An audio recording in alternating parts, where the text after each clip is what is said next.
video. We're just gonna chill, relax, chat about books, tap on some books, just relax and hang out. We're gonna just chat about some books that I have read, but I tried to pick out books that I read like before I did YouTube, for the most part anyways. So books that I haven't really talked about before on the channel. So I do want to first start by tapping on my Kobo, because it is just so good with this new like chain thing I have on it. And also, if you are not yet, definitely make sure that you are subscribed to the channel, because I know a lot of you are not. And if you are, you could see more easily when book videos go up, all tingly things and videos, all sorts of stuff. But yeah, this is just top tier.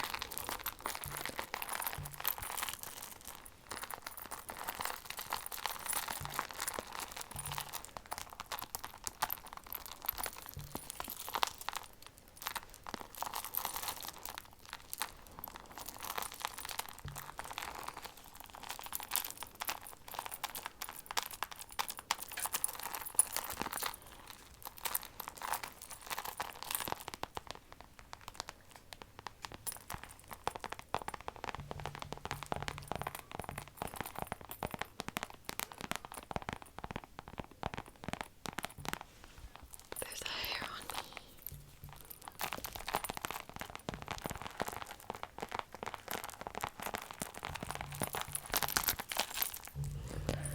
So cute, so cute. I love these little ball beans.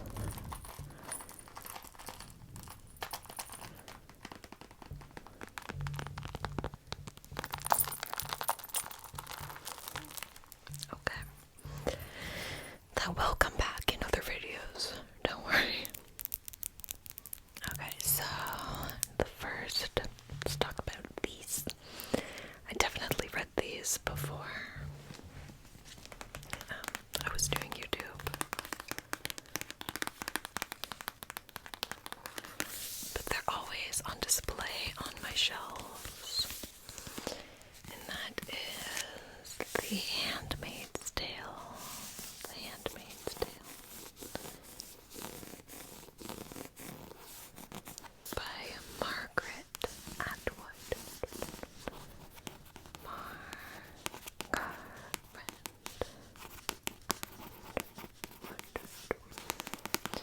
So I read this when the sequel to it came out, which is The Testaments. My nails actually match this one pretty well. Look at how pretty that is. When did this one come out?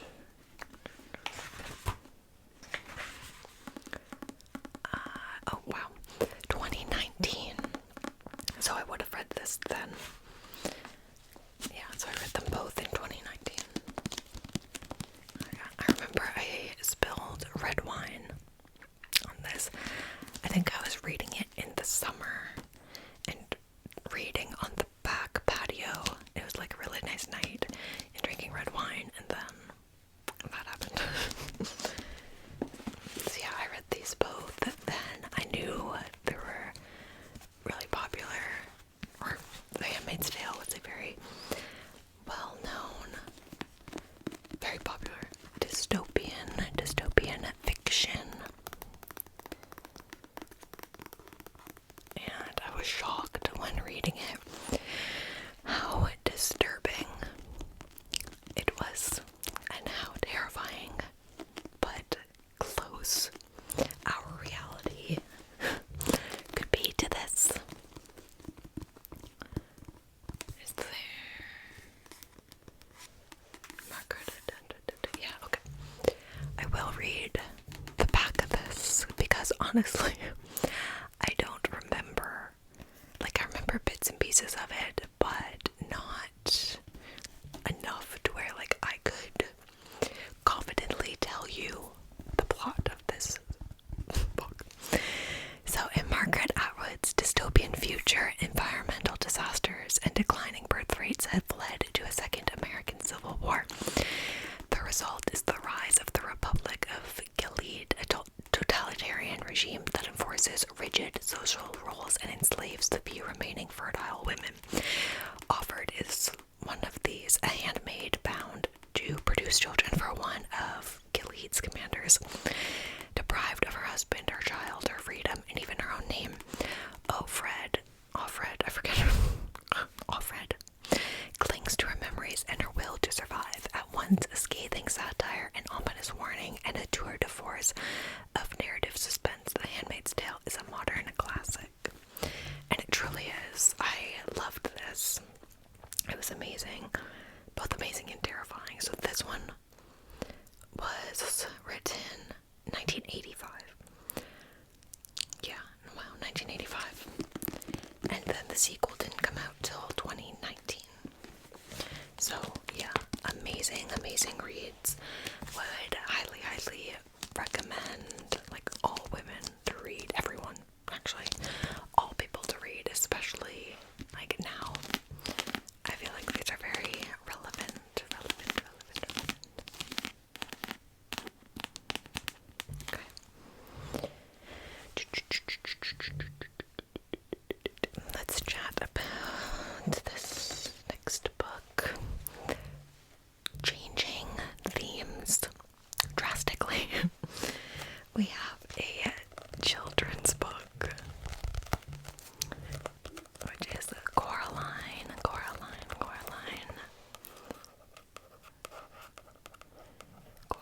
by Neil Gaiman. Is it Neil Gaiman who now has like charges against him or something? Like, is he the author that's not doing too good right now? Because if so, that's really too bad, because I love Coraline so much. I will always love Coraline. We just won't support the author. But yeah, I watched the movie. I didn't know that the movie was based on a book. So I had seen Coraline. Like, who's the director of it? Oh my god, what is his name? He's so famous. I'll put it on the screen, but oh my god, I hate myself sometimes. But like, I was instantly obsessed with the movie Coraline, the animated or a stop motion movie when it came out. I just love like creepy eeriness. It's just so good. I watch it often. But obsessed with the movie. And then when I found out there was a book, I obviously had to get it and read it. And I was actually shocked about the differences. I mean, books are always different from the movies, but like a main plot point being why be like a whole semi-main character that's in the movie is not in the book. And there's some cool artwork. Oh my god, look at this. How disturbing is that? It's awesome. But yeah, amazing book nonetheless. It's quite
is kind of funny how that happens. But these are Emily Henry's first three books, novels. We have People We Meet on Vacation. I don't remember what order they were published in. They're all standalones, but yeah, I don't remember what order I read them in either. We have Beach Read.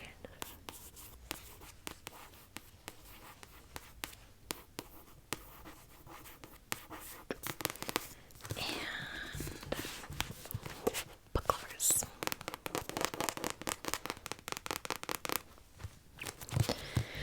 So I remember first going into her books and expecting like the lightest, fluffiest, like just basic silly rom-com, when like we know now, or I know now, that she is so much more than that. Like, her characters usually have something deeper and darker going on. Like there's always something deeper to the main character's story, and they are not just light and fluffy. So that kind of threw me for a loop, and I'd never read like a romance like this before. They're almost partly like general fiction, or not lit fic, but yeah, they're definitely more to it, and she's an amazing author. She's now one of my favorite like romance authors ever. But yeah, when I first read these, I like didn't really like them because I was expecting light and fluffy. But now, after like understanding her and appreciating her and reading her other books, or newer books as well, I am so happy these are the way they are. Like, I wouldn't probably like them if they were just like fluffy rom-coms, because I don't tend to love books like that, or they're just like 3 stars. But because there is so much more to these books and to her writing, I love them. So I've like grown to love these and her as an author. I've still only read them all once, but I would like to reread them now that I'm like years further into my reading journey, because I also read these very early on in my like reading journey, getting back into books. So yeah.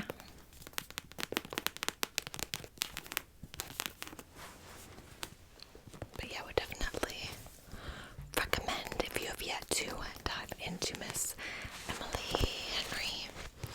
I need to get her newest release, Great Big Beautiful World, I think, but it drives me insane that her books don't come out in paperback until literally a year later. Like, can publishers stop doing that? Like, stop.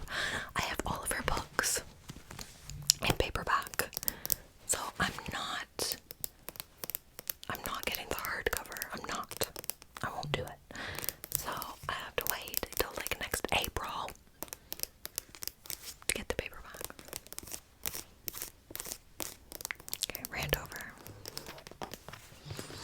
Okay, the last book I have for us, I think this is just a general fiction, and going back like 10 or 15 years.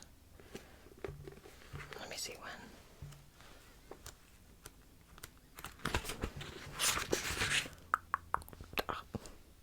2001 it was written, but this edition is from 2012, so I probably read it around 2012.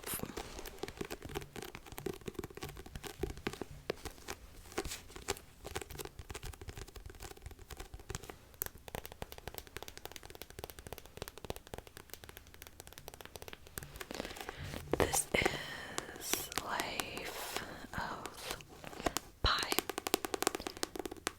And this is like the movie cover. So I guess whenever the movie came out, that's when I read it. So I guess that, yeah, would have been 2012.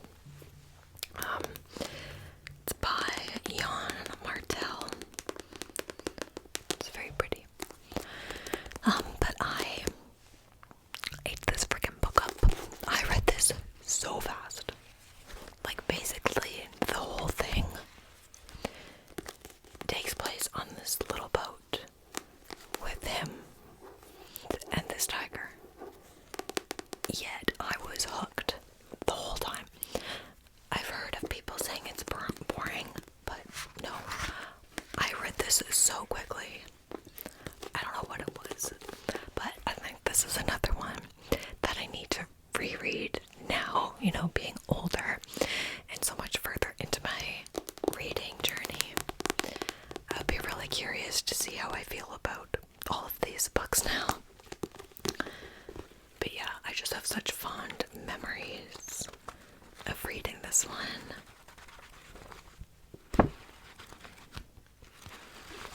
Wouldn't mind watching the movie again too, because I've only seen it once, like after I read it. Let's read the back of this one. One boy, one boat, one tiger. After the tragic sinking of a cargo ship, a solitary lifeboat remains bobbing on the wild blue Pacific. The only survivors from the wreck are a 16-year-old boy named Pi, a hyena, a zebra with a broken leg, a female orangutan, and a 450-pound royal Bengal tiger. The scene is set for one of the most extraordinary and beloved works of fiction in recent years. I forgot about the other animals. But yeah, I need to read this again. It's a pretty quick read. So, oh look, there's actually a quote from Margaret Atwood on the back. She said, "A terrific book. It's fresh, original, smart, devious, and crammed with absorbing lore."